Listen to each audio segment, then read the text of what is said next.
নমস্কার। West Bengal dance group federation এই বছর থেকে, এবং এই বছরটা বাছা হলো তার কারণ এটি উদয়শঙ্করের ১২৫তম জন্মদিনের বছর। কিন্তু ৮ই ডিসেম্বর 1900-এ জন্মেছিলেন, এটা 2025, তো ১২৫ বছর। আমাদের যে প্রয়াস সেটি হলো উদয়শঙ্করের সঙ্গে যারা কাজ করেছেন, বহুদিন সঙ্গে ছিলেন, তার নিকট আত্মীয় পরিচিতি যার আছে বহুদিন, শুধু নৃত্যকলা তা নয়, তা বাদ দিয়েও যা যা উনি করে গেছেন, তার সঙ্গে যারা সংযুক্ত আছেন সেই সব শিল্পীদের আমরা যোগাযোগ করার চেষ্টা করছি এবং তাদের কাছ থেকে শোনার চেষ্টা করছি তাদের যে অভিজ্ঞতা, তাদের যে শিক্ষা, তার কাছ থেকে। যেটা গোড়াতেই বললাম, শুধুমাত্র নাচের মধ্যে তার পরিধি নয়, তার অনেক বাইরে, তার বাইরেও মানুষ হিসেবে কীভাবে নিজেকে আরও তৈরি করতে হয় নাচের জন্য, সেই শিক্ষা তারা পেয়েছে। এটি আমাদের প্রথম প্রয়াস, হয়তো ভুল ত্রুটি থাকবে, কিন্তু তা সত্ত্বেও আমরা প্রয়োজন মনে করি, বিশেষ করে বর্তমান প্রজন্মের জন্য, যে যারা উদয়শঙ্করের নামটা হয়তো জানেন, কিন্তু তার কাজ বা কাজের পরিধি কী কী করেছেন সেই সম্বন্ধে হয়তো ততটা সম্যক জ্ঞান নেই।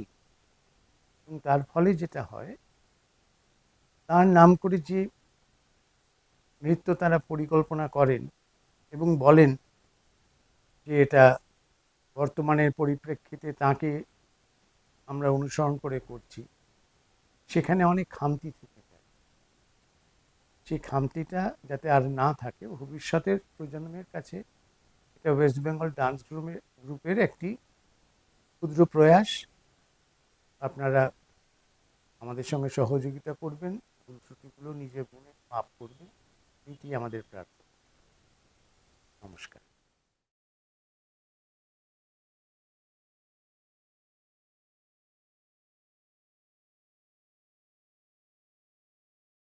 নমস্কার।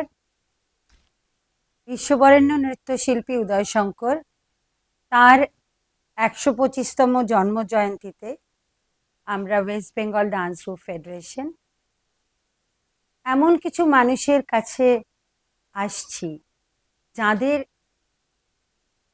দেখা হয়েছিল সেই প্রবাদ প্রতিম নৃত্যশিল্পীর সঙ্গে, এবং তারা যেহেতু নিজেদের মতো করে তার সাথে পরিচিত হয়েছিলেন, আমাদের মনে হয় খানিকটা কর্তব্য থেকে যায় তাদের কাছে এই মুহূর্তে যাওয়া এবং তাদের কথাগুলো শোনা।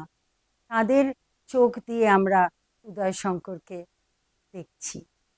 আজকে আমি যার কাছে এসেছি তার কোনো পরিচয়ের প্রয়োজন নেই, কারণ উনি আমাদের অভিভাবক, ওয়েস্ট বেঙ্গল ডান্স গ্রুপ ফেডারেশনের জয়েন্ট সেক্রেটারি শ্রীযুক্ত চন্দ্রোদয় ঘোষ। নমস্কার বাপিদা। আমাদের পরম সৌভাগ্য যে ওনার কাছে আমরা আসতে পেরেছি, এবং উনি আমাদেরকে, আমাদের নৃত্যশিল্পীদেরকে যেভাবে অনুপ্রেরণা দেন প্রতি মুহূর্তে, এবং এই কাজটার পেছনেও ওনার অনুপ্রেরণা আছে। কিন্তু আজকে ওনাকে আমি আমার প্রশ্নবাণে জর্জরিত করতে চলেছি। না, সেটা নয়, আমরা সত্যি তোমার কাছ থেকে যেগুলো মানে মানে আনটোল্ড স্টোরি থাকে না, সেগুলো আমরা জানতে চাই। হয়তো তোমাকে সকলে দেখেছেন যে তুমি আমাদের অনেক সাহস যোগাও, এগিয়ে নিয়ে যাও, কিন্তু এর পেছনে যে এই দীর্ঘ দিনের একটা সাহচর্য আছে নৃত্যের সঙ্গে, সেটা হয়তো অনেকেই জানেন না। যদিও বাপিদা আসলে যাদবপুর ইউনিভার্সিটি থেকে পাশ করা ইঞ্জিনিয়ার, কিন্তু কি করে আমাদের সঙ্গে এইভাবে কাঁধে কাঁধ মিলিয়ে আছেন, তার তো একটা শুরু হয়েছিল। নাচ কি করে তোমার সঙ্গে যুক্ত হলো? নাচের ব্যাপারটা শুরু হয়েছিল, কিন্তু তখন আমরা চন্দননগরে থাকি। আর সেই চন্দননগরের যে তখনকার চেহারা ফরাসিদের কাছ থেকে সদ্য সদ্য হস্তান্তরিত হয়েছে, সুতরাং সেখানে ওই ফরাসি সভ্যতার অনেকটা ছোঁয়া তখনও ছিল। এবং আমি পড়তাম সেন্ট জোসেফস কনভেন্টে। কিন্তু নাচের যে ব্যাপারটা, তার মূল শুরুটা কিন্তু আমার নিজের বাড়ি থেকে। আমার বাবার একটি প্রতিষ্ঠান ছিল, তার নাম ছিল রবীন্দ্র মানস। তার সঙ্গে যুক্ত ছিলেন তখনকার যারা গুণী মানুষ, চন্দননগরের হরিহর শেঠ, সত্যবিকাশ বন্দ্যোপাধ্যায়, এদের সঙ্গে এদের যাত্রাটা শুরু হয়েছিল। তো আমাদের বাড়িতে গানের মহড়া হতো, নাচেরও হতো। তো তখন তো আমি খুব ছোট, কিন্তু ওই একটা নাচার ইচ্ছে হয়তো ছিল। তো তখন বাবারই খুব কাছের বন্ধু শ্রী প্রহ্লাদ দাস, তিনি ওখানে নাচ শেখাতে আসতেন অন্য একটি প্রতিষ্ঠানে। বাবা তাকে অনুরোধ করলেন যে, দেখো আমার ছেলেটি একটু চায় এসব শিখতে, দেখো যদি পারে, না পারলে হবে না, কিন্তু চেষ্টা করতে করি। তো সেই আমার নাচের হাতে খড়ি বলা চলে। এই জন্যে নাচটা কতটা পারতাম না সেটা বোঝা যায়, রবীন্দ্র মানসের যত ছবি আছে অনুষ্ঠানের, আমাকে একটা ফুল স্টপের মতো মাঝখানে বসে থাকা ছাড়া কেউ আর কোনো ছবিতে দেখেনি। এবং তাতে আমি বুঝলাম আমার দৌড়টা কত দূর পর্যন্ত। কিন্তু ওই যে একটা নাচের একটা প্রস্তুতি এবং তার সঙ্গে যে মহড়া, সেইটা আমার খুব ভালো, ওই জগৎটাকে ভালো লাগতো। তো এরপর আমার সেন্ট জোসেফসের পাঠ শেষ করে আমি চলে গেলাম শান্তিনিকেতন। আচ্ছা। যেহেতু বাবার সঙ্গে বিশ্বভারতী বলবো, তারও আগে গুরুদেবের সঙ্গে বাবার একটা সান্নিধ্য আসার সুযোগ হয়েছিল। বাবার কবি জসিমউদ্দিন, বাংলাদেশের নকশি কাঁথার মাঠ যার লেখা, বাবার খুব ঘনিষ্ঠ বন্ধু ছিলেন। তো সেই দুজন শান্তিনিকেতনে গিয়েছিলেন, সেই প্রথম তার গুরুদেবকে দেখা, রবীন্দ্রনাথকে দেখা। আমরা কি তোমার বাবার নামটা একটু আমার বাবার নাম শ্রী বিনয় কৃষ্ণ ঘোষ। আমরা আদতে কিন্তু ময়মনসিংহ জেলার আমরা বাসিন্দা ছিলাম, তারপর তো পেরিয়ে আসা হয়েছে এদিকে। কিন্তু যেমন বাবার খুব কাছের একজন পরিচিত গায়ক দেবব্রত বিশ্বাস, তিনিও সেইখানকারই। তো সেই জন্যে এই যে একটা গান, নাচ, এর জগতের সঙ্গে একটা পরিচিতি আমার তখন থেকে শুরু হয়েছিল। শান্তিনিকেতনে গিয়ে যেটা হলো সেটা হচ্ছে যে ওখানে পড়া যেমন ছিল, আর সব থেকে প্রথম যে ধাক্কাটা খেয়েছিলাম, যে গাছের তলায় ক্লাস হয়। আমি এটা আবার কিরম ব্যাপার রে বাবা, চতুর্দিকে সব খোলা, মনটা তো এদিক ওদিক চলেই যাবে। আর ঠিক উল্টোটা হতো, যেটা হয় একটা বদ্ধ ঘরে থাকলে তখন মনে হয় কখন ক্লাসটা শেষ হবে, একটু বাইরে যাব। এখানে তো উল্টোটা, যেহেতু ছাড়া, সুতরাং মনটা ওই মাস্টারমশাইয়ের দিকেই থাকে। তো আমাদের সেই বকুলবীথি, বিভিন্ন জায়গায় আমাদের ক্লাস হতো তখন। আর তখনও এত বেড়া টাড়া ইত্যাদি কিচ্ছু হয়নি শান্তিনিকেতনে।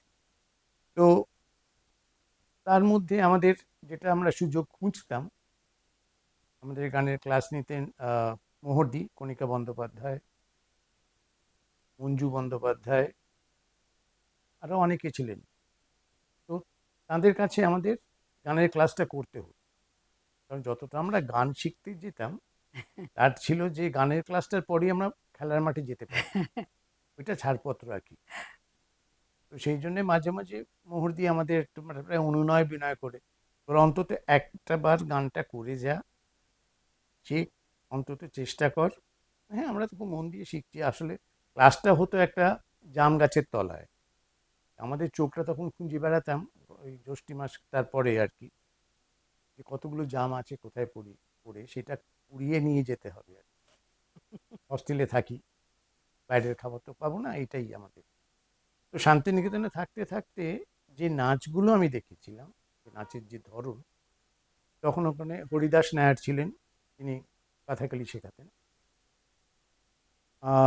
মণিপুরের টিচারও ছিলেন, বিভিন্ন আঙ্গিকের ছিলেন, কিন্তু মূলত আমরা দেখতাম, এটা বোধহয় মানে রবীন্দ্রনাথের পছন্দের মধ্যে পড়ে, যে উনি কথাকলি, মণিপুরি যত তখনকার নৃত্য মানে ওনার পরিকল্পনা হতো, গানের সঙ্গে হতো, কবিতার সঙ্গে হতো, তার মধ্যে এই দুটোর প্রাধান্য বেশি ছিল।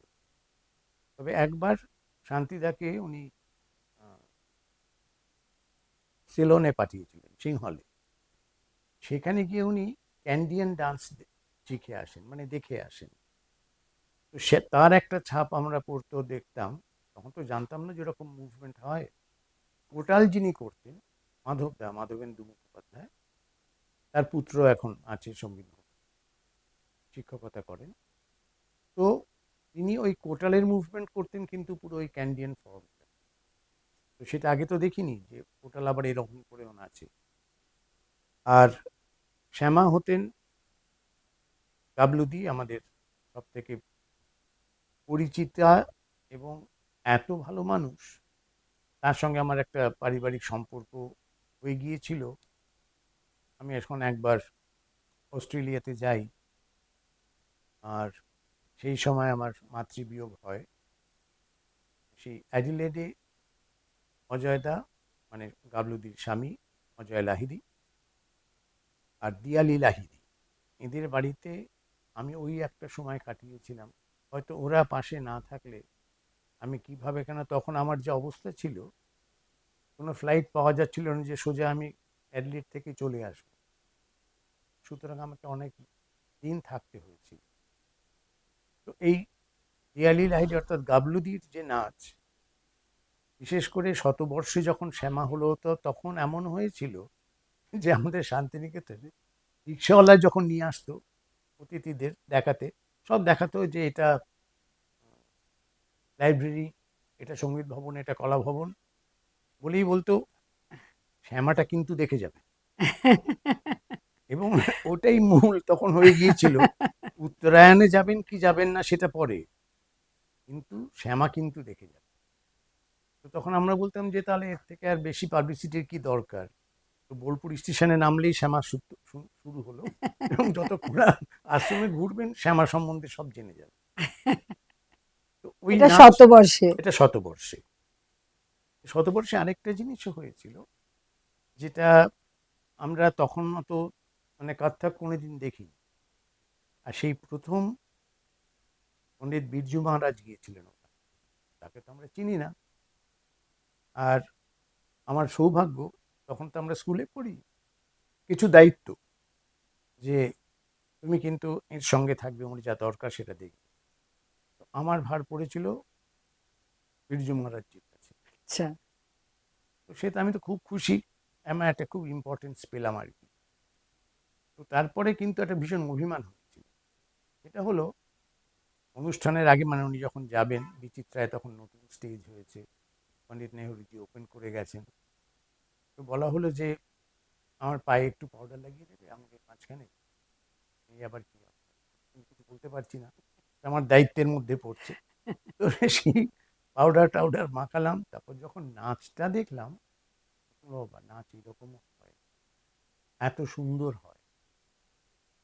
তো সেই নাচের সঙ্গে ওই সম্পর্ক শান্তিনিকেতন থেকে আমার আস্তে আস্তে এলো ভেতরে, মানে নাচ সম্বন্ধে একটা তখন ধারণা কি হলো। তুমি নাচ করেছিলে ওখানে? না, খুব একটা মনে পড়ে না, তখন আমরা বেশি গানের সুযোগ পেতাম, আচ্ছা। এবং সেটার জন্যেই আমরা খুব উদগ্রীব হয়ে থাকতাম যে গরমের ছুটির পরই বর্ষামঙ্গল হবে। তাহলে তোমার নাচ করা হচ্ছে সেই চন্দননগর হ্যাঁ, ওইখানে শুরু যেটুকু ছুঁয়েছিলাম, ব্যাস, ছুঁয়েছিল। তারপর আর হয়নি।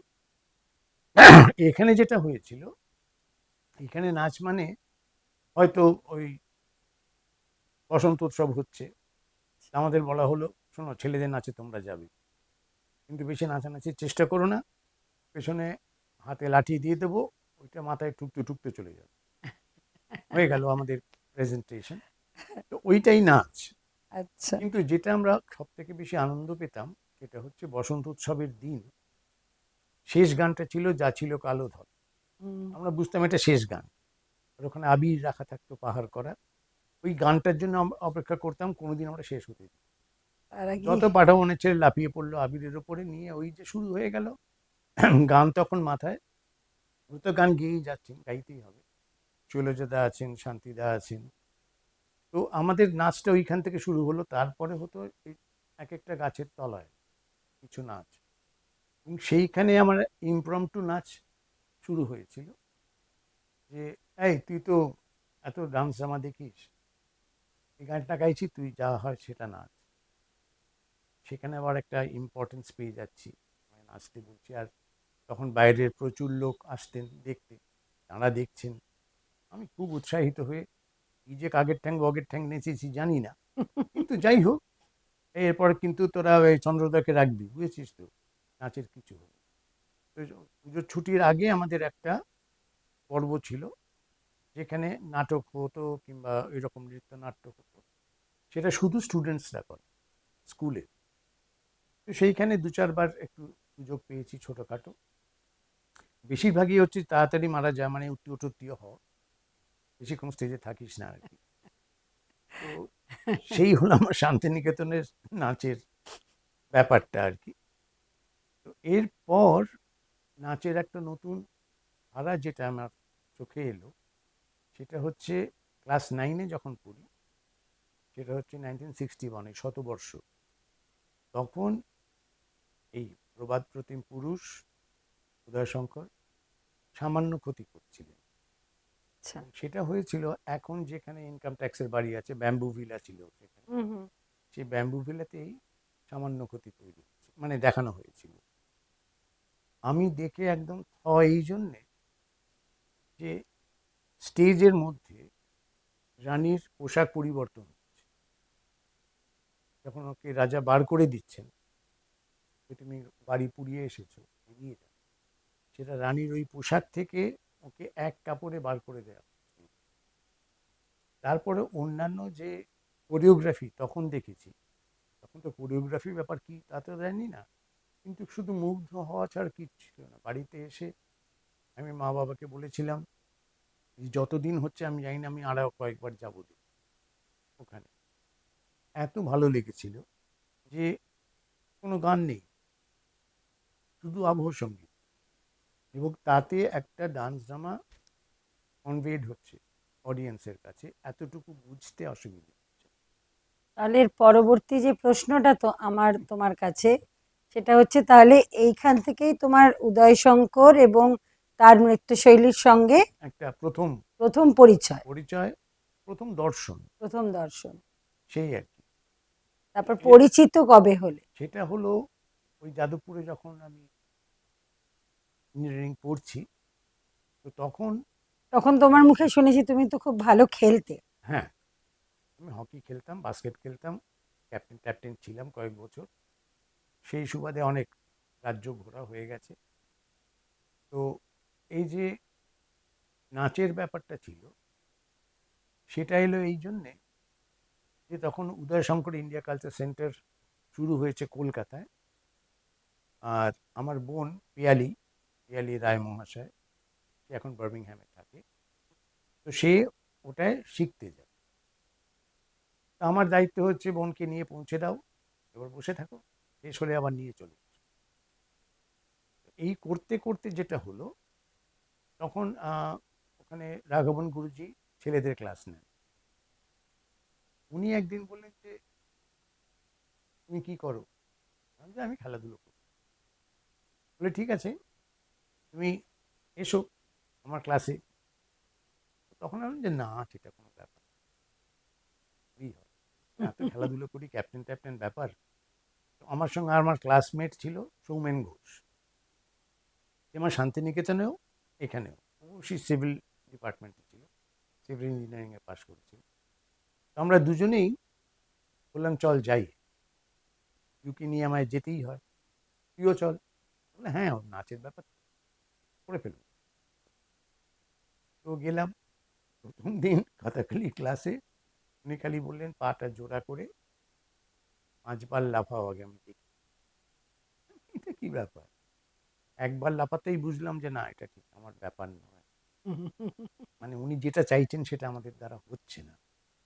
আর সৌমেনের তো পায়জামাটাই ফেটে গেল ফটাস করে। কারণ ওর সে বিশাল বিশাল থাই, ওরকম লাফালে তো হবেই। সেটাই হয়েছিল। তো সেই প্রথম আমাদের ওই গর্বটা গেল যে নাচ কিন্তু ব্যাপারটা সহজ নয়। তবে উনি ছাড়েননি আমাদের, আমাদের ক্লাস করতে হয়েছে। সেখানে যা কোর্স ছিল সেটা আমরা কমপ্লিটও করছি। এবং তারপরে যখন পার্ক স্ট্রিটে চলে গেল, সেখানেও আমায় গিয়ে ক্লাস করতে হয়েছে। তো ওই এই নাচের ধারাটার সঙ্গে আমার একটা পরিচিতি হলো। এবং প্রথম একবার বোধহয় সেটা এর আগে আগে যে পাটনাতে একটা শো হলো। তো রাঘবন গুরুজি বললেন যে এই দুজনকে ছেলেদের নিয়ে চলুন, আমি ওদের তৈরি করব। তখন রিহার্সেলটা হতো ওই 38 গলফ ক্লাব রোড, যেখানে ওরা থাকতেন, সেই বারান্দায়। তো সেইখানে আমাদের ওই সীতা স্বয়ম্বর তখন হয়। আমি আর মানিকদা বলে একজন ছিল, আমাদের দুজনেই সুবাহু মারিচের নাচটা শেখানো, ওই কথাকালি আঙ্গিকি। তো তার যেটা হয়েছিল, প্রথম যেদিন শো হবে, অ্যাজ ইউজুয়াল শঙ্কর তো থাকবেনই, রবীন্দ্র সদনে হয়েছিল, মাঝখানে বসে আছেন, প্যাকড হাউস। তো সেখানে আমরা দুই সুবাহু মারিচ ঢুকলাম, লন্ড বন্ড করে দেবো যজ্ঞ। তার আগে তো নাচতে হয় দুজন। লাফালাম, আমাদের গোঁপ লাগিয়েছিল এরকম। প্রথমে আমার গোঁপটা উড়ে গেল, কিছুক্ষণ পরে দেখলাম মানিকদারটা উড়ে গেছে। আমাদের সর্বনাশ করেছে, সামনে উনি বসে আছেন, সুবাহু মারিচ নাচছে, কোনো গোঁপ নেই। আমাদের তাতে কিছু যায় আসে না, নাচটা শেষ করতে হবে, নাহলে তো এখানে মা বসে আছেন পাশে, কপালে অনেক দুঃখ থাকবে যদি নাচটা হঠাৎ বন্ধ করে। যাই হোক, মা মানে শ্রীমতী অমলা শ্রীমৎ শঙ্কর। অমলা শঙ্কর। আর মম তখন হতো রাম। আচ্ছা। তখন এমন একটা ব্যাপার ছিল অডিয়েন্সের, যতবার সীতা স্বয়ম্বর হয়েছে, মমর এন্ট্রেন্সটার মধ্যেই বোঝা যেত একটা আলাদা ভাব, মানে প্রবেশ আর কি। পুরো হলের মধ্যে হলো ওই যে, ঠিক আছে, খুব ভালো হতো। আর তনুশ্রী, মানে ওর দাদার বউ, আনন্দদার স্ত্রী, ও হতো তারকা।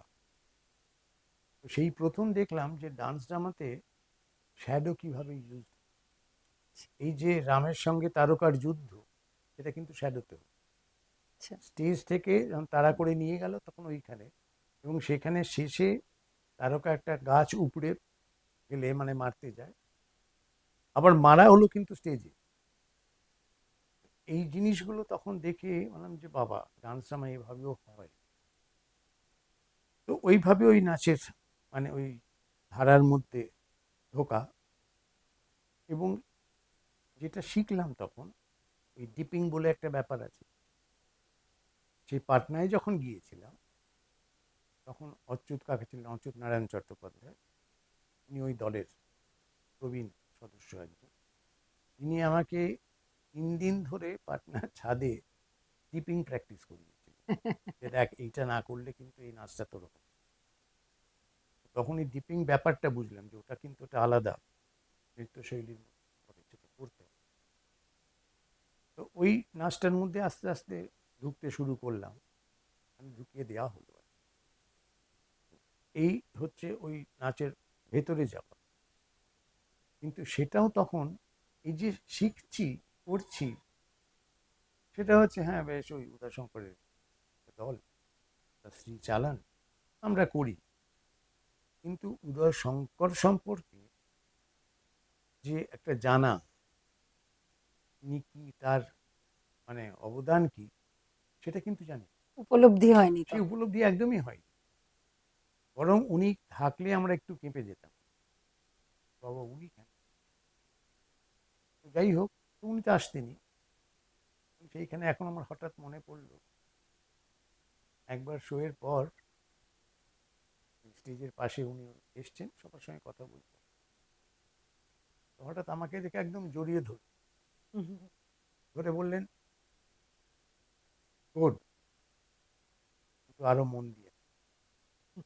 বুঝলাম যে যেখানে যেখানে ফাঁকি দিয়েছি সেটা উনি বুঝতে পারছেন, না বোঝার তো কোনো কারণ নেই, কিন্তু ওই যে উৎসাহটা পেলাম আর উনি আমাকে জড়িয়ে ধরলেন, এটা মানে আমার তো মানে ওই শিউরে ওঠা, ভাবতেই পারি না। সেই করে আস্তে আস্তে ওদের বাড়িতে যাতায়াত আমাদের শুরু হলো, অনেক রিহার্সেল, বিভিন্ন শো হচ্ছে।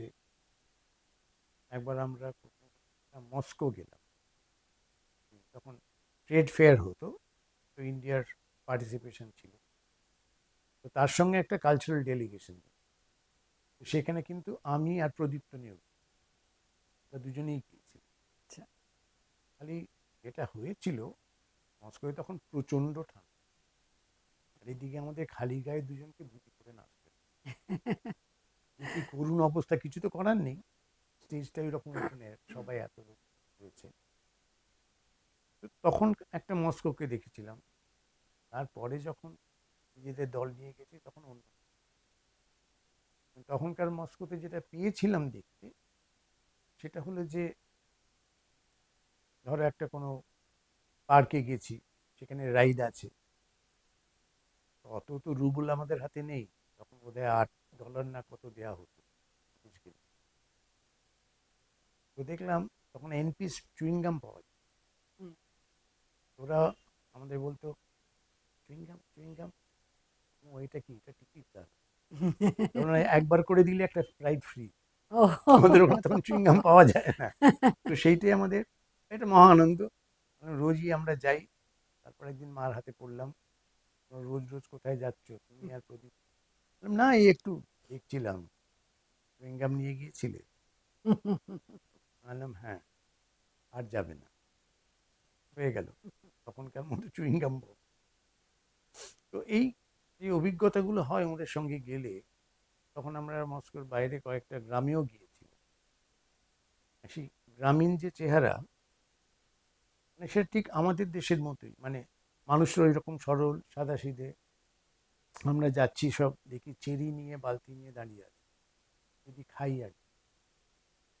এবং তার সঙ্গে কোনো পয়সার সম্পর্ক নেই, তোমরা আমার বাড়িতে এসেছো, গ্রামে এসেছো, তাই তোমাদের দিচ্ছি, খাও, তাহলে আমাদের আনন্দ হবে। এবং সেটা বলার পর সেই বাড়ির বাচ্চারা সব চলে আসতো, হিন্দি হিন্দি করতো, তখন ওরা রাজ কাপুর ছাড়া কাউকে চেনে না। ও আচ্ছা। ওই মেয়েরা জুতা হয় জাপানি গাইলে ব্যাস, তার মানে ইন্ডিয়া, এবং সেটা ওদের খুব পছন্দ। তো এই অভিজ্ঞতাগুলি নাচের সঙ্গে ঘুরতে ঘুরতেই আমার হয়েছে আর কি, নাচ সঙ্গে। আচ্ছা, তাহলে প্রথমে তো তুমি তোমার কৈশোরই বলবো, তখন তুমি, প্রহ্লাদ দাস হ্যাঁ, আর শুরু তারপরে করেছি। হচ্ছে আহ, বিশ্বভারতীতে তুমি দেখলে কি রকম নাচ, এবং তোমার পরিচয় হলো উদয়শঙ্কর নৃত্যশৈলীর সঙ্গে। তো এবং আমি আরেকটু মানে ফাস্ট ফরওয়ার্ড করছি আর কি, যত দিন যাচ্ছে তুমি তত উদয়শঙ্কর নৃত্যশৈলীর সঙ্গে ঘনিষ্ঠভাবে যুক্ত হয়ে যাচ্ছ।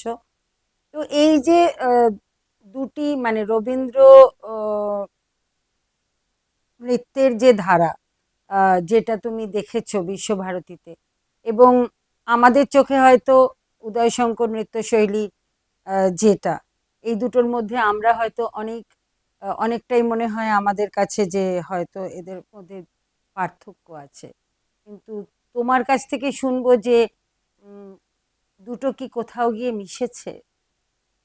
প্রথমত যেটা জানতে হবে সেটা হলো, উদয়শঙ্কর সম্বন্ধে একটা ভুল ধারণা, একটা ভ্রান্ত ধারণা আছে, যে উনি তো বহুদিন ইউরোপে ছিলেন। হুম। অনেকে বলেন যে হ্যাঁ, উদয়শঙ্করের নৃত্যধারার স্টাইল তো ওই তো ইস্ট আর ওয়েস্টের একটা মিলিয়ে কিছু একটা ফিউশন আর কি। সেটাই প্রথমে মানুষের জানা উচিত, যারা জানেন না। সেটা হলো, পশ্চিম থেকে উনি কিন্তু একটা মুভমেন্টও নেননি, মিউজিক তো নাই। উনি যেটা নিয়েছিলেন সেটা হচ্ছে প্রেজেন্টেশন, এবং এই যে উপস্থাপনা, তার ডিউরেশন কতটা হয়, অনাদি অনন্তকাল ধরে নেচে গেলাম না। যেটা উনি বারবার বলতেন, যখনই তুমি নতুন কিছু করবে মনে রেখো, হয়তো যেটা হয় যখন তুমি একটা নাচ তৈরি করছো, তোমার একটা পার্টিকুলার মুভমেন্টের জন্য খুব ভালো লাগবে, ভালো লেগে গেছে, তাহলে বারবার ওটা করি, সেটা করবে। You should always keep the audience hungry. ওই একটা বার যে ভালো হয়েছে দেখবে, সেটার জন্যই লোক আসবে যে আমায় ওইটা আরেকবার দেখবে। সুতরাং একই জিনিস বারবার করো। তো এই একটা শিক্ষা ওর কাছ থেকে পাওয়া। আরেকটা যেটা, সেটা হলো যে ওর প্রথম এই যে মানে নাচের জগতে আসা, সেটা কিন্তু মানে একটা হঠাৎ হওয়া। উনি তো গিয়েছিলেন আঁকার জন্য রয়্যাল কলেজ অফ আর্টসে স্যার উইলিয়াম রদিনস্টাইনের কাছে শিখতে। এখন সেই উইলিয়াম রদিনস্টাইন হচ্ছেন সেই লোক যিনি রবীন্দ্রনাথের নোবেল প্রাইজ পাওয়ার পেছনেও ছিলেন। আচ্ছা। ওর প্রথম যে কবিতাগুলো কিটসের কাছে উইলিয়াম রদিনস্টাইন নিয়ে যান, ওই কবিতাগুলো পড়ে দেখো, এরকম তুমি পড়োনি। তারপরেই সেটা নোবেল কমিটির কাছে যায় এবং উনি নোবেল প্রাইজ পান। সেই সেই সূত্রে ওর সঙ্গে শান্তিনিকেতন এবং রবীন্দ্রনাথের একটা খুব ঘনিষ্ঠ যোগাযোগ। তো তার কাছেই উনি গিয়ে পড়েছেন। উনি ওই ডিপার্টমেন্টের তখন হেড। তো তিনি ওকে, ওর ছাত্র, গিয়ে যেটা হয় এখান থেকে আমরা বিদেশে গেছি, সুতরাং পশ্চিমী আঁকার যে ধরন সেইটাকে আরো বেশি করে নেবার চেষ্টা করছি। উইলিয়াম রদিনস্টাইন বললেন যে শোনো, এটা করো, তোমার দেশে এত সমৃদ্ধ এই আঁকা বলো, গান বলো, নাচ বলো, তুমি সেইটার দিকে যাও। তুমি একটা কাজ করো, একটা মাস আমি তোমাকে যেতে বলছি, আমাদের ইম্পেরিয়াল লাইব্রেরি আছে এবং সেখানে কোন কোন বই তুমি দেখবে সেটা আমি বলে দিচ্ছি। একটা মাস ওইগুলো স্টাডি, তাহলে বুঝতে পারবে আমি কি তোমাকে, তোমার কাছ থেকে আমরা কি চাইছি। এই যে রয়্যাল কলেজ অফ আর্টসে পড়তে গেলেন উইলিয়াম রদিনস্টাইনের কাছে, তো তিনি তাকে পাঠালেন ইম্পেরিয়াল লাইব্রেরিতে। এক মাস ধরে তুমি যে ড্রয়িংগুলো তোমায় দেখতে বলছি সেগুলো স্টাডি করো, আচ্ছা। এবং তার জন্য আমি একটা প্রতিফলন দেখতে পাই আমাদের এখানকার স্টাইল। ওই অতদিন ধরে উনি ওখানে ওই রাজপুতুর রাজপুত মিনিয়েচার ড্রয়িংস তখন বিদেশে খুব পাওয়া যেত, মানে আমাদের দেশ থেকেই যেত, স্কলাররা নিয়ে যেত, তার সংগ্রহটা দিত। এই ছবি কিন্তু উনি আগে কোনোদিন দেখেনি। এইটা তাকে কিছুটা অনুপ্রাণিত করলো, যে পুরোপুরি করলো তা এমন কিছু নয়। তবে উনি ওখানে ওই 4 বছরের কোর্সটা 3 বছরে শেষ করেন এবং তারপরে একটা স্কলারশিপ পান রোমে যাবার জন্য। তো সেখানে যে দুটো ড্রয়িং বেছে নিয়েছিলেন ওরা, সে বেছে নেওয়া হয়েছিল, একটা হচ্ছে সেলফ পোর্ট্রেট, আচ্ছা। আরেকটা হচ্ছে ডান্সিং ইন মুনলাইট। এই দুটো ছবি ওরা সিলেক্ট করেছিলেন, এটার জন্যে উনি প্রাইজটা পেয়েছেন। আচ্ছা। তো এই যখন এখানে ওই আঁকা শিখছেন, পড়ছেন, ইত্যাদি ইত্যাদি, তখন ওখানে যা হয় রাজাদের মাঝে মাঝেই, মানে আমরা তখন তো কমনওয়েলথের একটা দেশ, তো ভারতবর্ষের একটা প্যাভিলিয়ন হতো ওখানে যখন কোনো এক্সিবিশন হতো, ঠিক, এবং তার সঙ্গে নাচ গান সব হতো।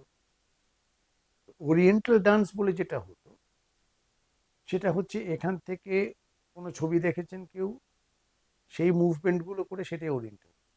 আচ্ছা। তার সঙ্গে ওরিয়েন্টের সম্পর্কটা কম। তো এইরকম একটা অনুষ্ঠানে লেডি ডোরাবজি টাটা ছিলেন, আর মৃণালিনী সেন, তখন আমাদের যে ইন্ডিয়ান এমবাসি তো নয়, একটা অফিস ছিল, ইন্ডিয়া অফিস, তাতে তিনি, যিনি আমাদের বাংলার কিংবা ভারতবর্ষের সংস্কৃতি নিয়ে তার দায়িত্ব ওখানে, তো তুমি এইগুলো আমাদের এখানে এনে রাখো। ওদের তো কাজই ছিল আমাদের দেশ থেকে সব নিয়ে ওখানে। তো সেইটা, তার স্ত্রী হচ্ছেন মৃণালিনী সেন। আচ্ছা। ওরা বললেন যে বাবা, ছেলে তো বেশ ভালো নাচে, তো আমরা পরের যেটা হবে এক্সিবিশন তাতে যদি একটা নাচ হোক, তো তাকে ডাকা হলো, তিনি গেলেন, যে তোমাকে আমরা 7 মিনিট সময় দিচ্ছি, তুমি একটা আমাদের দেশের নাচ দেখো। চমকে গেলেন যে আমাদের দেশের নাচ, কোনদিন নাচই শিখিনি, হুম, আর নাচ বলতে যা দেখেছি সেটা এখানে করা যাবে না। শিখেছেন তো মানে যা দেখেছেন সেটা মাথা দিনের নাচ। তো বললেন যে আমার মাথায় কি এলো আমি জানি না, আমি ওদের কিছু লাফাঝাপা করলাম, সেইটা করে চলে গেলাম, মানে শিবের তাণ্ডবটা আমার মাথায় ছিল কিছু, তো সেইটা করে চলে গেলাম, আমি জানি ওটা কিচ্ছু হয়নি। তার জন্য খুব হাততালি পেলাম, সবাই বললেন অসাধারণ ওরিয়েন্টাল নাচ।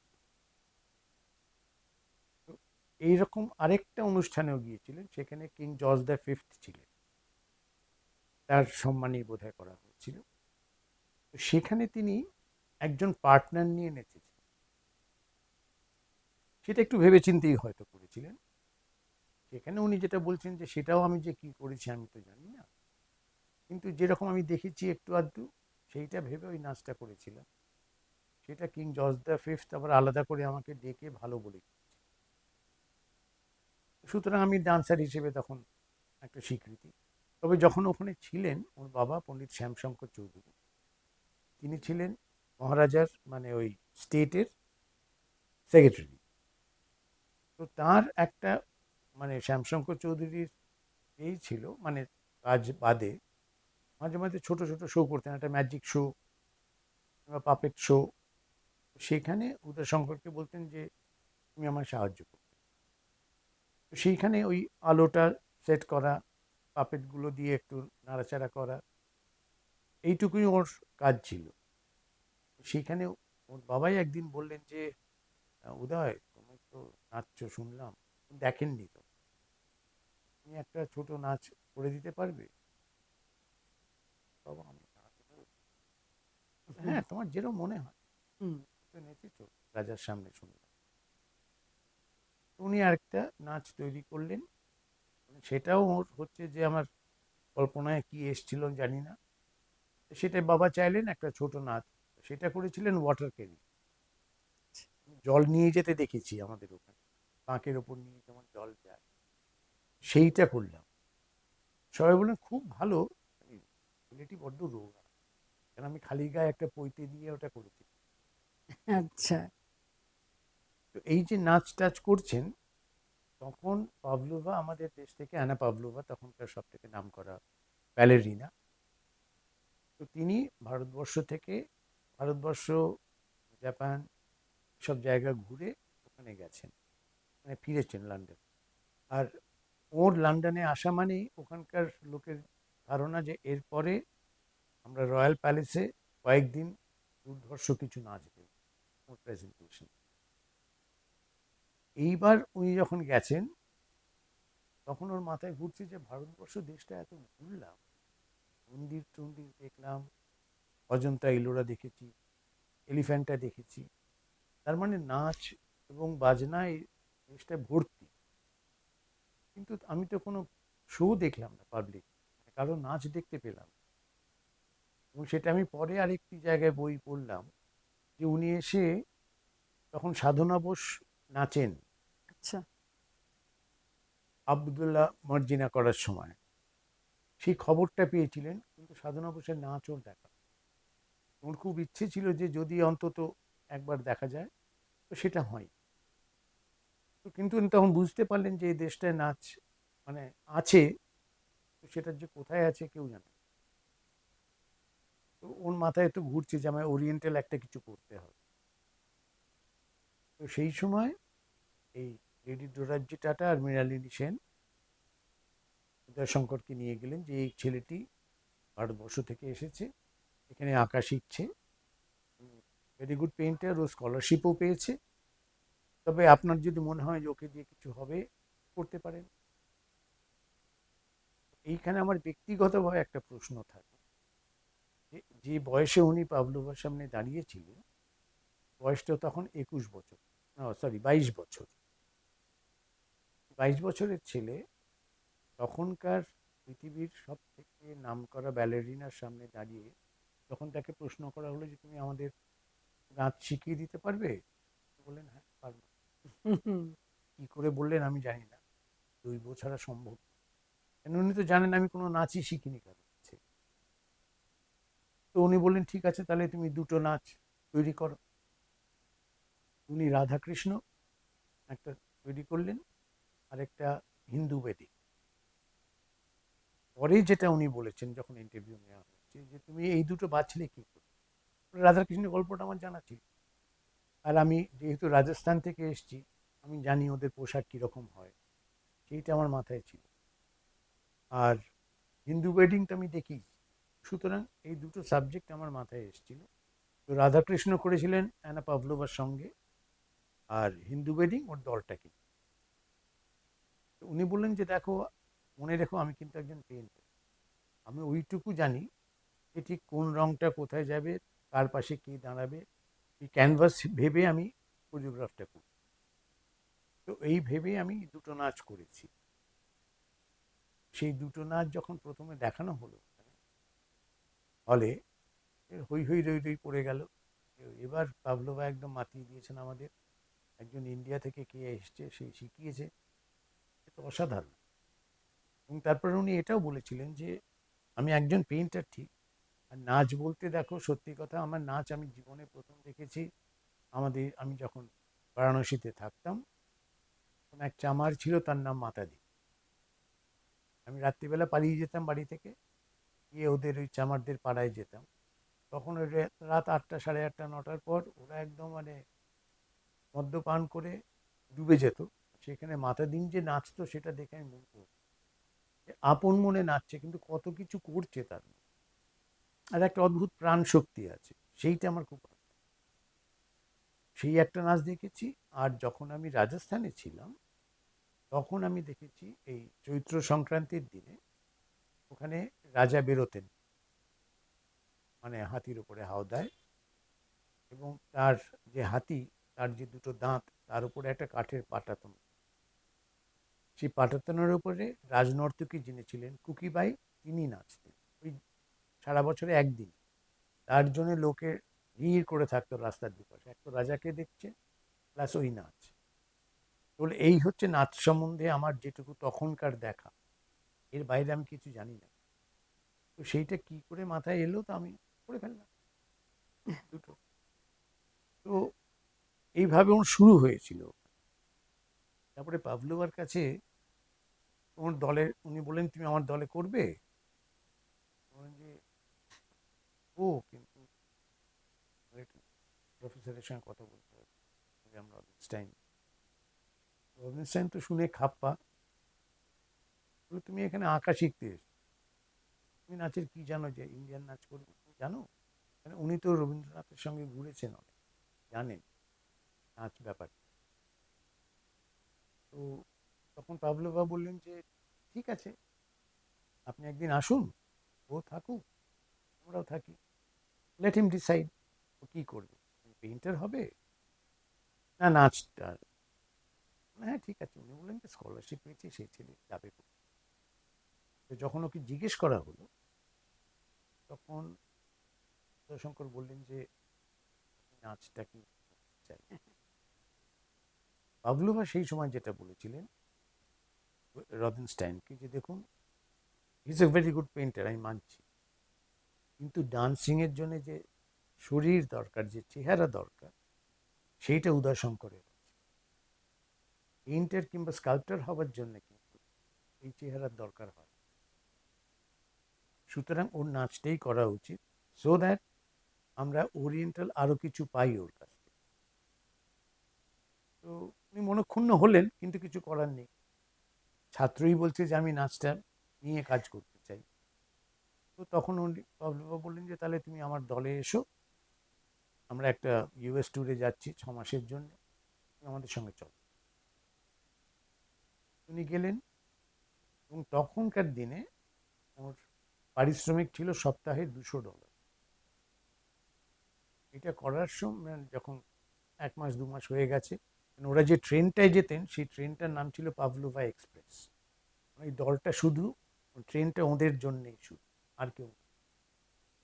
তো সেইটা যে শহরে যেত লোকে বুঝতো তার মানে পাভলোভা এসছেন আমাদের শহরে অনুষ্ঠান। তো ওই নাচ করতেন। তো একদিন ওর মনে হলো যে একটু ওকে বলি যে আপনারা এত বড় একটা অনুষ্ঠান, আমি তাতে দুটো নাচ মাত্র করব, হুম, তার জন্য আমায় এতগুলো টাকা দিচ্ছেন, আমার যদি একটু শিখিয়ে টিখিয়ে দেন তাহলে আমি একটু ওই নাচগুলো। প্রচণ্ড বকুনি খেলেন। তো শোনো, কোনোদিন এই ধরনের কথা বলবে না। এই নাচ তোমার জন্য নয়, তুমি তোমার দেশে ফেরত যাও, গিয়ে সেখানকার যে নাচের যে সম্ভার আছে আর যে সঙ্গীত আছে, যে বাজনা আছে, সেইগুলো নিয়ে আগে সংগ্রহ করো, তারপরে এসে আমাদের দাও। কেন তুমি হয়তো নিজেই জানো না যে তোমার দেশে কত সমৃদ্ধ, সঙ্গীত বলো, নৃত্য বলো, কাব্য বলো, সব। উনি তখন মনে ক্ষুণ্ণ হলেন। 6 মাস পর চলে এলেন লন্ডনে। ওর বাবা, উনি তো অ্যাকচুয়ালি ছিলেন লয়ার, আমাদের ক্যালকাটা ইউনিভার্সিটি থেকে ল পাশ করে গিয়েছিলেন, নাম করা তখনকার দিনের লয়ার ছিলেন। তিনিও চাইছিলেন না যে ও নাচে যাক, ও আঁকাটা ভালোবাসে, ভালো করুক, সে ছেলে তো নাচ নিয়ে। তখন বললেন, তুমি যদি নাচ নিয়ে থাকতে চাও, আমি তো এখন মহারাজের সঙ্গে দেশে ফিরে যাচ্ছি, তুমি নিজের মতো থাকো, তোমার খরচ তুমি চালাবে, আমি তোমার কোনো সাপোর্ট করবো না। একটু অভিমানের কথাই ছিল। যাই হোক, আর সেই সময় যে $200 করতে পেতেন না প্রত্যেক উইকে, 6 মাস ধরে পেয়েছেন। তখন ওর মানে স্যুটের সংখ্যা হচ্ছে 200। তখনকার দিনে 200টা স্যুট ওর ছিল। এবং খুব ন্যাচারালি ওর চেহারায় ওর ভাল লাগতো, তিনি অক্লান্ত যেতেন, হ্যারডসে যেতেন, আর সেখানকার সব থেকে দামি দোকান তখন হ্যারডস, সেখান থেকে তিনি স্যুট তৈরি। এবার বাবা তো হাল ছেড়ে দিয়েছেন, সুতরাং তো আস্তে আস্তে করে একটা একটা করে স্যুট বিক্রি করতাম। এবং তখন একজনের বাড়িতে থাকতেন। এবং কয়েক মাস পর দেখা গেল যে তার যে থাকার জন্যে যে টাকাটা দিতে হবে সেটাও নেই। কিন্তু ভদ্রমহিলা ওকে এত স্নেহ করতেন, এই যে এত মাস উনি ছিলেন, খেয়েছেন, থেকেছেন, সব, একটা পয়সা নেই, শুধু ওকে ভালো লেগেছিল, ছেলেটা বড্ড। মাঝে মাঝে এমনও হতো যে সকালবেলা ও বেরিয়ে যাচ্ছেন, মানে যদি কোনো চাকরি টাকরি পাই, কোনো কাজ, তো দেখতো হঠাৎ পকেটে কিছু পয়সা নেই। ওই ভদ্রমহিলা গুঁজে দিত, তাই যাবে কি করে পয়সা তো। তো সেই রকম করতে করতে একটা সময় এসেছিল, এইমসের উপরে যে ওদের ব্রিজ আছে, সেখানে তিনি হাঁটছিলেন, মনে মনে ভাবছিলেন যে না, এই টাকার কোনো মানে হয় না, বাবা ছেড়ে নাচ নিয়ে আছি, নাচ নিয়ে তো আমার কিছুই হচ্ছে না। তখন পাবলোভা নেই পেছনে, তুমি কে উদয় শঙ্কর, তুমি পাবলোভার সঙ্গে এলে তোমাকে কি। তো প্রায় সুইসাইড করতে যাচ্ছিলেন আর কি। একজন পুলিশ তখন মানে ডিউটিতে ছিল, বলে আমি অনেকক্ষণ থেকে লক্ষ্য করছি একটি ছেলে দাঁড়িয়ে আছে ওখানে আর নিচের দিকে তাকাচ্ছে, বুঝতে পারছি সামথিং ইজ রং। তো সেই ছেলেটিকে বলে, বন্ধু আমার একটু কফি খেতে ইচ্ছে করছে, যাবে আমার সঙ্গে? আমার কাছে কিন্তু পয়সা নেই। বলে আমি দেবো। যে ওকে নিয়ে এলো, তার দুজনের খুব বন্ধুত্ব হলো। আমি বুঝতে পারছি তোমার মনের অবস্থা, তুমি আমার বাড়িতে থাকবে। আমি থাকবো, কিন্তু আমার তো ওই যা দেখছো আমি পড়ে আছি এটাই শেষ, আর কিন্তু নেই। সে ঠিক আছে, দেখা যাবে। ওকে নিয়ে গেলেন।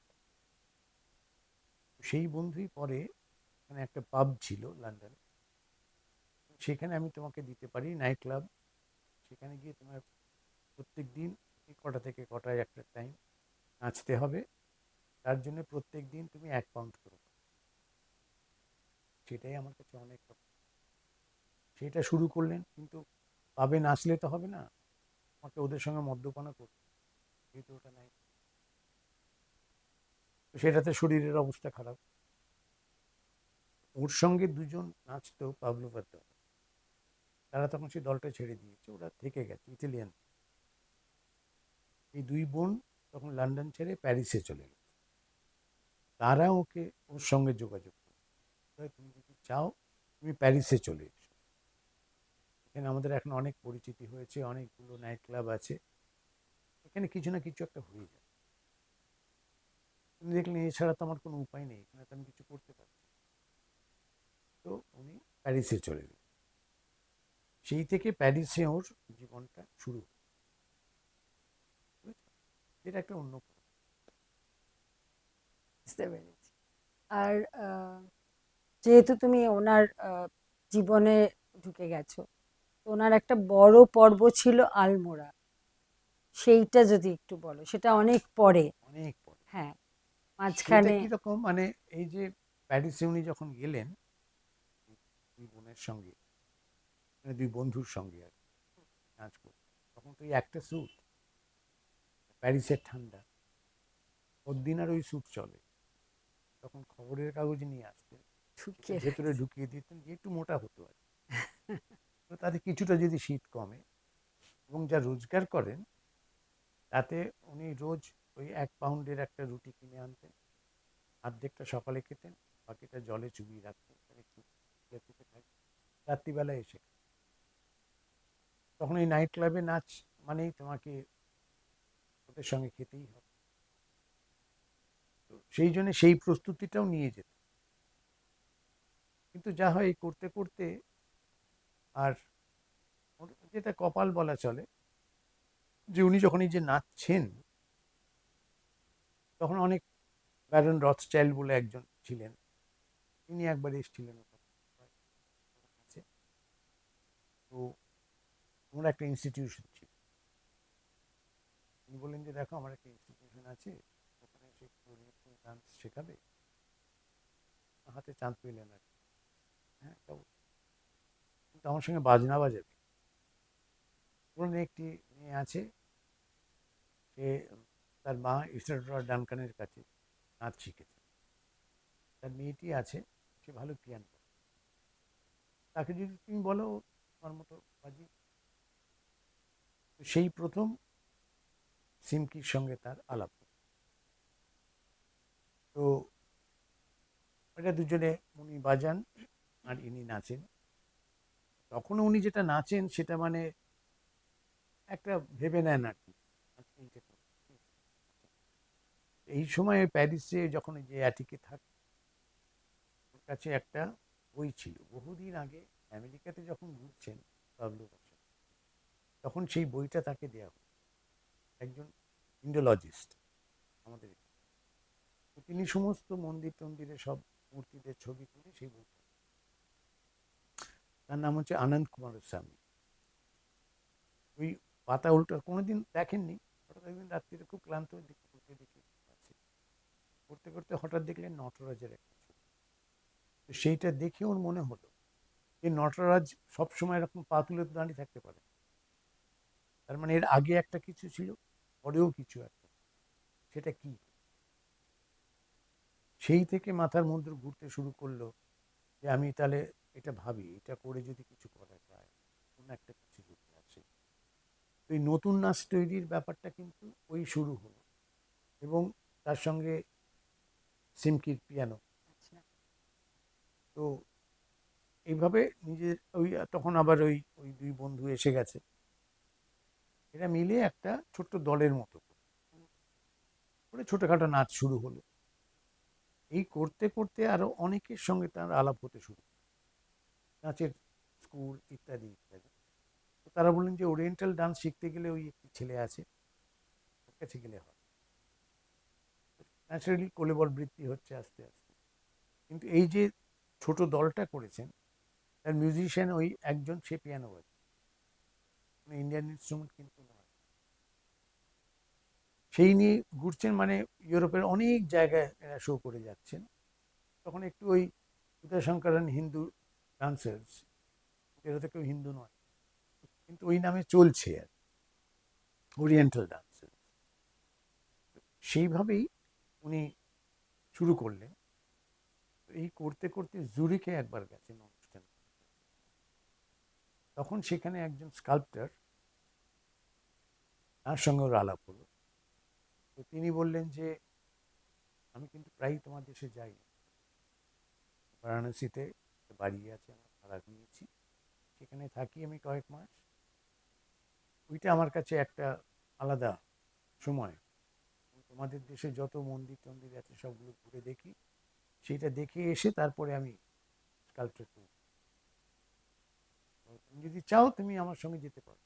তোমার মধ্যে দেখতে পাচ্ছি নাচের একটা আলাদা অনুভূতি আছে, ভালো নাচো, কিন্তু তোমার আরেকটু তোমার দেশের সম্বন্ধে জানা উচিত, শেখা উচিত। তো সেইটার জন্যে সেই প্রথম উনি দেশে ফিরলেন এত বছর পর, এবং সেটা হচ্ছে অ্যারাউন্ড 1927, 27 ওই দেশে এলেন, এবং তখন তার নামটা একটু একটু বেরিয়েছে কাগজে। এখানে যখন এলেন তখন একমাত্র হরেন ঘোষ ছিলেন একজন আমাদের এমপ্রেসারিও, খুব পুরনো। তার একটা মোটর পার্টসের দোকান ছিল। তো ওই যে কলকাতায় এলেন, তখন ওর হরেন ঘোষের সঙ্গে আলাপ হলো। হরেন ঘোষই গিয়ে আলাপ করলেন, এবং উনি তখন একটু নামধাম করেছেন, লোকে জানে উদয় শঙ্কর, মানে উনি চেনেন অ্যাজ এ ইমপ্রেসারিও, খবর রাখতেন তো যে ভদ্রলোক একটু নাচ টাচ করেন। তো উনি তাকে গিয়ে বললেন যে দেখুন, আমার একটা সংস্থা আছে, তো সেইখান থেকে আমি মাঝে মাঝে শিল্পীদের কলকাতার দর্শকদের কাছে উপস্থাপনা করি। আমার ইচ্ছে যে আপনি যদি একটা ছোটোখাটো অনুষ্ঠান আমি অর্গানাইজ করছি, যদি আপনি কিছু করেন। চিরকাল একটু লাজুক প্রকৃতির ছিলেন। আপনি বলছেন আমি করব, তো একাই করব, তো কোথায় হবে? বলে আমি নিয়ম পেয়ারে করব। আমি সেখানেই সাধারণত করি, হরেন ঘোষের যা প্রেজেন্টেশন হয় সব ওখানে। উনি রাজি হলেন। এবার উনি তো রাজি হলেন, এবং উনি বিজ্ঞাপনও দিলেন, কারণ কে উদয় শঙ্কর। তখন ওর যে পরিচিতি ছিল, উনি যেমন অবন ঠাকুর, তাকে বললেন যে এরকম ছেলে এসছে, ভালো নাচে, ছেলে নাচে, তো না আপনি যদি একটু আসেন তাহলে। একটা ছেলে নাচবে সেটা আমার বসে দেখতে হবে, আমার কিন্তু ভালো না লাগলে আমি উঠে যাবো। কিন্তু ওরকমই কথাবার্তা বলি। বলে হ্যাঁ সে ঠিক আছে, আপনার যদি না ভালো লাগে আপনি নিশ্চয়ই চলুন। এইরকম তিমির বরণের সঙ্গে ওর আলাপ ছিল। তিমির বরণ ভট্টাচার্য, সেই পরিবার, তাদের নিজস্ব একটা অর্কেস্ট্রা ছিল। তো তাকেও বললেন, সে আবার কি ছেলে নাচবে সন্ধে, যাই হোক আপনি বলছেন নষ্ট হবে, যাবো। এরকম গুটি কয়েক মানুষকে উনি হাজির করেছিলেন। উনি ওই অনুষ্ঠানে কতগুলো ছোট ছোট নাচ করেছিলেন একা, যেগুলো করা সম্ভব। তো সেইটা দেখার পর অবন ঠাকুর তো বললেন যে বাবু, এটা আপনি কি দেখালেন, কলকাতার লোকের সঙ্গে তো এর পরিচয় হওয়া উচিত। সেই জন্য তো আপনাকে আনা, আপনি একটু আরো বলবেন। আপনাদের পরিবার থেকে, বাড়ি থেকে, শাখা থেকে যদি বলা হয় তাহলে লোকের একটা কদর দেবে আর কি। হ্যাঁ সেটা বলতে পারি, কিন্তু ও কি একাই নাচে? হ্যাঁ আপাতত তো উনি তাই একাই নাচেন, আর ওর যে দলবল তারা তো বিদেশি নেই, তারা ওখানে থাকে। তো ঠিক আছে। এদিকে অ্যালিস বোনার তো নাচর বান্দা, তুমি যে আমার সঙ্গে এসেছো সেটা কিন্তু এই অনুষ্ঠান করার জন্য না। আমার সঙ্গে সারা ভারতবর্ষ ঘুরে, আমি জানি কোথায় কোথায় কি আছে, তোমাকে দেখা দরকার। সেই ওর সঙ্গে উনি ওই ভারত সফরে বেরোলেন, এবং সেই প্রথম উনি কেরালায় গেলেন, এবং সেখানে গিয়ে তখনও তো আমাদের নাচ তো নয় রাজা মহারাজার দরবারে, আর নাহলে মন্দিরের, কিন্তু এই যে কথাকলি সেইটা উনি দেখেছিলেন একটা গ্রামে গিয়ে, এই হ্যাজাক লন্ঠনে। তো ওদের ওই সাজ পোশাক, ওই মুভমেন্টস দেখে ওর ভীষণ ভালো লেগেছে। তখন বললেন যে আমার তো একটু আলাপ করতে ইচ্ছে করছে, মানে যিনি শিখিয়েছেন ইত্যাদি, তার সঙ্গে যদি যদি সম্ভব হয়। বলছি, হ্যাঁ কেন হবে না, চলুন আমি তাকে নিয়ে গেলেন একটা মন্দিরে। সেখানে গুরু নাম্বুদিরিপাদ ছিলেন, তিনি ছিলেন। তো তার সঙ্গে আলাপ হলো, বললেন যদি সময় দেন আমি শিখতে পারি কিছু। আমি কিন্তু নাচ জানি, কিন্তু এই নাচের ধরনটা দেখে আমার খুব পছন্দ হয়েছে, এর মধ্যে একটা পুরুষত্ব আছে আলাদা। ঠিক আছে, তুমি কদিন আছো? বললাম আমি তখন এসছি। তো অ্যালিস বোনার বললেন যে হ্যাঁ, অত এই শেখার জন্যই তো আমি নিশ্চয়ই আসবে আপনি। তো সেই প্রথম ওই গুরুর সঙ্গে তার আলাপ হলো। পরিচয়। তো এইরকম ঘুরছেন নানা প্রদেশে, মণিপুরে গেছেন, সেখানে দেখেছেন। তো সেখানে যে দেখেছেন সে তো মন্দিরের মধ্যে, ওদের কাছে তখন তো এটা একটা উপাসনার মতো ছিল, রিচুয়াল। সেটা আমার খুব ভালো লেগেছে। গুরুর সঙ্গে আলাপ হয়েছে, সেখানে গিয়ে আর শেখার কথা বলেনি, ফর্মটা দেখে আমার খুব পছন্দ হয়েছে।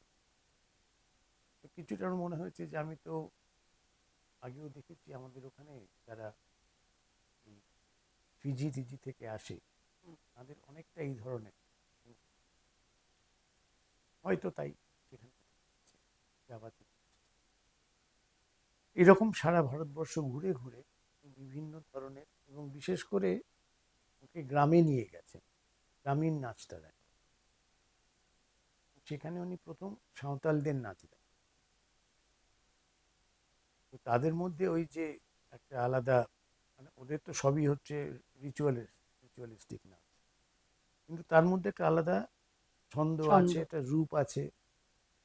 এবং ছেলেরা যখন বাজাচ্ছে, তার সঙ্গে মেয়েরা নাচছে, সেইটা ওকে ওর খুব ভালো লাগছিল। তো এইসব দেখেছেন অনেক, সব সারা ঘুরে টুরে আসার পর আর এবং ওকে নিয়ে গিয়েছিলেন হায়দ্রাবাদে। নিজামের তখন বিশাল একটা সম্ভার ছিল, এখানকার আমাদের বাদ্যযন্ত্র যা যা আছে তখন আচ্ছা। বিভিন্ন ধরনের রিদমের আছে, আবার এসরাজ আছে, সরোদ আছে, সেতার আছে। করতে হয়, আমার তো এর সাহায্য নেই। সুতরাং ওইটাও তার মাথায় রইল যে আমাকে কিন্তু এইগুলো তাহলে জোগাড় করতে হবে, এটা দিয়েই করব।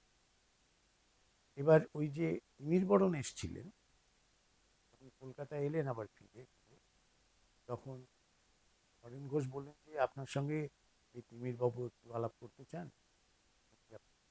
হ্যাঁ নিশ্চয়ই, আমি ওর কথাই ভাবছিলাম, শুনেছি। তারপরে ওদের ভাইরা সবাই মিলে একটা অর্কেস্ট্রা করেন। এর মধ্যে একটা জিনিস আমি বলতে ভুলে গিয়েছিলাম, এই যখন উনি আসছেন ভারতবর্ষে অ্যালিস বোনারের সঙ্গে, আসার আগে ওর সঙ্গে দেখা হয়েছিল বিষ্ণুদাস সিরাজ। তিনি তখন ওখানে ছিলেন। তো তিনি বললেন যে আপনি তো নাচেন, আপনার তো মিউজিক হয় দেখছি, আমি একটু বাঁশি টাশি বাজাই, যদি আপনার লাগে তাহলে আমি একটু। তখন বলেছে আমি যাচ্ছি দেশে, ফিরে এসে আমি নিশ্চয়ই আপনার সঙ্গে যোগাযোগ। ঠিক আছে, তাই হবে। তো ওইটা ওর মাথাতে ছিল যে আমি যদি তৈরি করি কিছু, তাহলে তাতে বিষ্ণুদাস সিরাজকে নিতে। তো সেটাও তিমির বরণকে বললেন যে আমি কিন্তু আপনাকে একজন বাঁশি বাজান তাকে দিতে পারি। তিমির বরণ তাহলে তো ভালোই হয়, কী ধরনের বাজনা সেটা তো আমি বলতে পারছি না, আমি নাচবো, আপনার এরকম সেরকম তৈরি করবে, আমি বলে দেবো যে আমি কী ধরনের চাইছি। এই দুজনের মধ্যে একটা সখ্যতা। এরপরে অ্যালিস বোনার বললেন যে দেখো তুমি যে এসেছো, যেটা চাইছি তোমার নিজের এখানে একটা দল হোক, তাদের নিয়ে তুমি প্যারিস চলো, লোকে দেখুক ওরিয়েন্টাল ডান্স বলতে ঠিক কী বোঝায়। সেই তখন, আর ওর নিয়ে যাবার মধ্যে তো হচ্ছে যে ওর ভাইরা, আর তখন রবিশঙ্কর অত্যন্ত ছোট, তো তাও তাকে দলে নেওয়া হলো, কেন মা যাবেন সঙ্গে। আর রাজেন্দ্র শঙ্কর ওর পরের ভাই, দেবেন্দ্র শঙ্কর। এই দেবেন্দ্র শঙ্করই পরে যখন গজাসুর বোধ হতো, উনি গজাসুর হতেন। তো এদের নিয়ে ওর মাতুল বলে একজন ছিলেন, মামা, তাকেও সঙ্গে নিলেন। ওই পারিবারিক, এবং ওর খুড়তুতো বোন ছিলেন, তাকে সঙ্গে নিলেন। তাকে বলে তুমি দেখেওছো, আগে হিন্দুস্তান রোড থাকে। তো এদের নিয়ে একটা পারিবারিক দল হলো, এবং তার সঙ্গে তিমির বরণও যুক্ত। এই যে দলটা হলো, তখন অ্যালিস বোনার বললেন যে এটাকেও আমি সাহায্য করবো তোমাদের, তখন তো জাহাজে যাওয়া। ওই উনি যাচ্ছেন যখন, তখন উনি বললেন যে আমার তো ওই বাদ্যযন্ত্রগুলো চাই সঙ্গে, ওগুলো তো আমি নিয়ে যেতে চাই। বলে, বাবা তাহলে তো অনেক ওজন হয়ে যাবে। বলে, না ওটা না হলে তো আমার অনুষ্ঠানটাই তৈরি হবে। বললেন, ঠিক আছে, তাই হবে। আর উনি মানে প্রচুর পয়সা ছিল অ্যালিস বোনার। তো উনি ওকে প্রথম এই আর্থিক যে সহায়তা সেইটা করলেন। এই প্রথম উনি এই দেশ থেকে আবার প্যারিসে গেলেন, সেটা হচ্ছে 1929। ওখানে গেলেন, ভাই ভাইরা সবাই, মা আছেন সঙ্গে। সেখানে গিয়ে ওরা প্যারিসে একটা বাড়িতে উঠল, রু দা প্যারি বলে জায়গা, সেখানে একটা বাড়ি ভাড়া। সেখানে গিয়ে সবাই উঠলেন, মা বাবা, মা, ভাই বোনরা সবাই, এবং তার সঙ্গে ওদের থাকার জন্য আলাদা একটা ব্যবস্থা করলেন, কুমির বরণ ইত্যাদি। সেইখানে কৃষ্ণদাস শিরালি খুব সাহায্য এই ব্যাপারে। ওই ওর প্রথম ওখানে বিদেশে দল নিয়ে যাওয়া। আচ্ছা। এবং তখন যে অনুষ্ঠানগুলো করতো, তখন ওই Jaishankar and is Hindu dancers, মানে তখন যেটা ছিল, ইন্ডিয়ান বললে তখন সবাই রেড ইন্ডিয়ান পাবে, আচ্ছা। সেই জন্য ইন্ডিয়ান কথাটা ব্যবহার করা, এই জন্য হিন্দু ডান্সার, তার মানে বোঝা গেল যে এটা ভারতবর্ষ থেকে। ওখানেই শ্রীমতী অমলা শঙ্করের সঙ্গে সেটা তো পরে, অনেক পরে। যোগাযোগ। হ্যাঁ, এক্সিবিশন। হ্যাঁ। আচ্ছা, আমরা এই যে আহ, এই যে মানে এনার যে ইতিহাস, ইতিহাসই বলবো, যে সেটা তো শেষ হবার নয়। আর যত শুনছি, যত আমরা যতজন আছি, সব জায়গায় যাচ্ছি এবং এক একটা নতুন দিগন্ত খুলছে। তো এই যে আমরা ভাবলাম যে West Bengal dance group federation থেকে এরকম একটা কাজ করব, যে উদয় শঙ্করের সাহচর্যে যারা ছিলেন তাদের কথা শুনবো, তাদের থেকে নৃত্যশৈলীটা সম্বন্ধে আরো জানবো। এটা এই ভাবনাটা আমাদের মধ্যে সকলের মধ্যে একসাথেই হয়তো এসেছিল, ঠিক মনে পড়ে না কিভাবে এলো। তো এই ভাবনাটা যে আমরা আলটিমেটলি এক্সিকিউট করছি, তো এটা উম, মানে কি হবে, মানে এটা আহ, এটা এইটার জন্যই আরো বেশি দরকার। এখন বর্তমান সমাজে যারা নাচ শিখছেন, বিভিন্ন আঙ্গিকেই শিখছেন, তার মধ্যে অনেকে আছেন এই সৃজনশীল নৃত্য বলে একটা আঙ্গিক তারা করেন। তাদের একটু জানা দরকার যে এর সৃষ্টিকর্তা যিনি, তার আঙ্গিকটা জানতে গেলে তার সম্পর্কে জানতে হবে। এটা আমার ব্যক্তিগত মতামত, যে যে কোনো মানে সেটা মণিপুরি হতে পারে, কথাকলি হতে পারে, ভারতনাট্যম হতে পারে, মোহিনীআট্যম হতে পারে, ওড়িশি হতে পারে, একটু ইতিহাস নিয়ে জানা উচিত। এবং সেই জানানোটা, এটা কিন্তু গুরুদের কর্তব্য। শুধু ফর্মটার সঙ্গে পরিচিতি হলো, তাতে সেটা অনেকটা ওপরে রয়ে গেল, ব্যাপার গভীরে যাওয়া হলো। এই গভীরে যাওয়ার রাস্তা যেটা West Bengal dance group federation করছেন, এটা তো শুধু ধন্যবাদ নয়, শুভেচ্ছা নয়, এটা একটা মস্ত বড় কাজ হচ্ছে নাচের জগতের জন্য।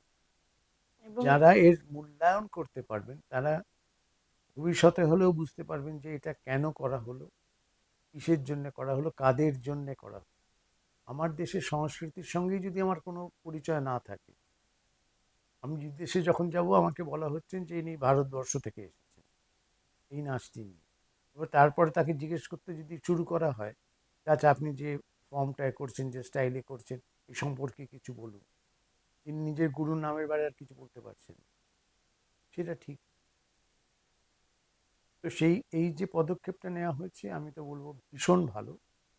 এবং এতে আরও অনেকের যারা ওর সঙ্গে কাজ করেছেন, সাহচর্যে করেছেন বিভিন্ন প্রযোজনায়, শঙ্কাস্কোপ অবধি, তাঁদের কাছে আমাদের পৌঁছানো দরকার। তাঁদের যে অভিজ্ঞতা, তাঁদের যে শিক্ষা, আমরা সেই তো সেটা সম্বন্ধে একটা আলোচনা করা আমরা দরকার। তো সেটা চেষ্টা করছি যতজনের কাছে সম্ভব। পৌঁছানো যায়। হ্যাঁ, আর আমরা কি মানে শুধু উদয়শঙ্কর এবং তার ১২৫তম জন্মবর্ষে বা এসে আমরা এটা নিয়ে শুরু করলাম, আমরা কি অন্যান্য ফর্মগুলো নিয়েও এই ধরনের কাজ নিশ্চয়ই, করব নিশ্চয়ই করা তো যারা উচিত আমাদের গুরু আছেন? তাঁদের কাছে। কেন বিশেষ করে এখন সবারই বয়স হচ্ছে, হুম। এরপরে এইটা না হয় এসে ওকে তো আমরা পেলাম না, সেইটা যাতে না হয়, যতটুকু পাওয়া যায়, হয়তো খুব বেশি বলতে পারবেন না শারীরিক ইয়ের জন্য, কিন্তু যতটুকু পারবেন সেটাই তো আমাদের কাছে একটা অনেক অনেক মস্ত বড়। বড় ঐশ্বর্য। এবং তার থেকে তো আমাদের এখনকার যারা নৃত্য শিক্ষা করছেন একটু গভীরে যান, এই পথটা দেখানো যায়, নিশ্চয়ই। সেটা হোক। আজকে আমি শেষ করব না, তুমি সকলের জন্য কোনো বার্তা দিয়ে শেষ করো। বার্তা তো একটাই, সেটা হলো যে যারা আমাদের সঙ্গে আছেন এই ওয়েস্ট বেঙ্গল ডান্স গ্রুপ ফেডারেশনের এই যে প্রয়াস, তাদের সকলকে আমাদের সকলের পক্ষ থেকে আন্তরিক কৃতজ্ঞতা, ধন্যবাদ সব জানাচ্ছি। এবং আশা করছি যে ভবিষ্যতে আমরা এই কাজ নিয়ে যত এগোবো সেখানেও সবাই থাকবে। আমি এইটুকু করে দিয়েছি তারপর চলে গেলাম, সেটা যেন না। আমরা চাই যতদিন আমরা এই কাজগুলো করতে পারবো, করতে চাইবো, এই সহযোগিতা, এই সাহচর্য যেন আমাদের সঙ্গে থাকে, এটা আমাদের একান্ত প্রার্থনা। নমস্কার। নমস্কার।